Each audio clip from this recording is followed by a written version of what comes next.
Every magic shop in your D&D campaign should have a discount bin of potions that have no labels.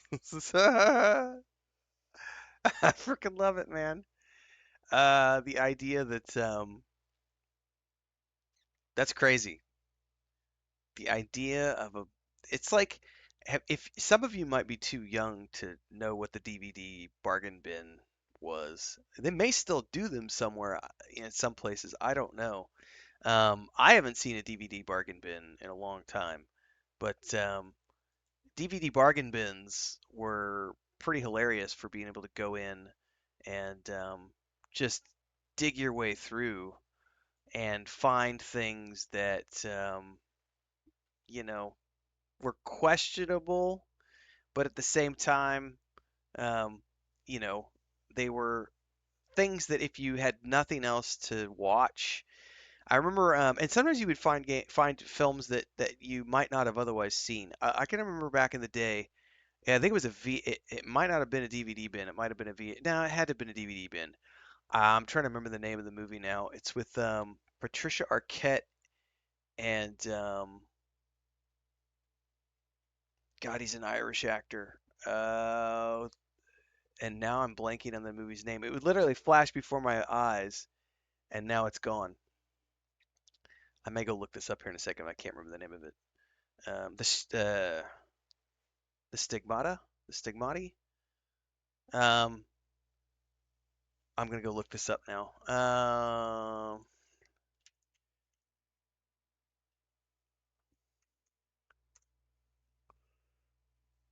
I'm gonna go look up her IMDb because I cannot remember the name of this movie for the life of me.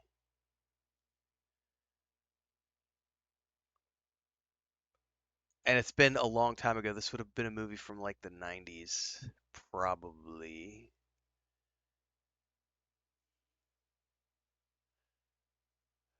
Oh, it's not that. It couldn't have been that far back.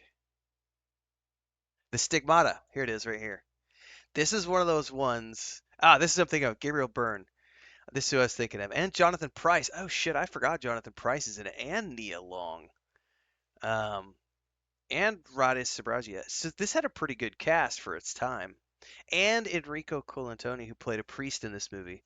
So, if you've never seen this movie, The Stigmata, this was one of those films I found in the bargain bin years ago, and I ended up loving this movie. I ended up watching it like 3 or 4 times that summer, and just thought it was an absolutely phenomenal film.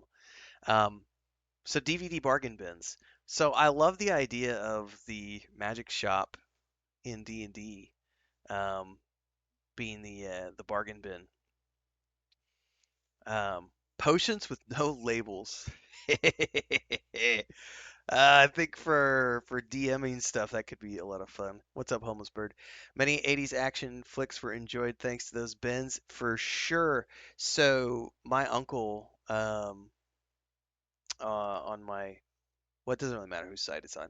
Um, I used to spend a lot of time at my uncle and aunt's house because my cousins were my age. Got one cousin that's a year younger, next brother's a couple years younger, so all of his cousins were hanging out. Grew up playing Xbox together and everything else, Nintendo 64. And my uncle was huge into like the 90s, like the 80s and 90s martial arts films.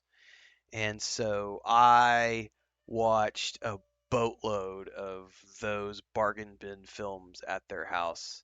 Um, and like here's a good example. So on the high end, he would watch stuff that was like Steven Seagal and Jean-Claude Van Damme, action, martial art action films. But then we would dive into the bargain bin, which with of things like Fist of the North Star, which there's the anime version, but then there was also the live action version they did with a bunch of like martial artists turned actors and then Malcolm McDowell in the middle of it to try to bring some star power to the film, so at least they had like a C level actor, or he's at that point he was a C level actor. He'd already kind of gone from being a B list into the C list, and he was just still cranking out like 10 15 films a year to make a paycheck.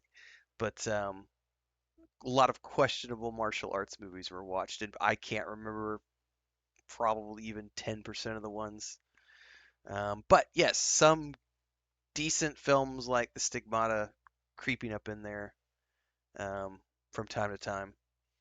but man, it's hit and miss. But I do love the idea. A magic shop in your D&D campaign with a discount bin of potions with no labels. I love it.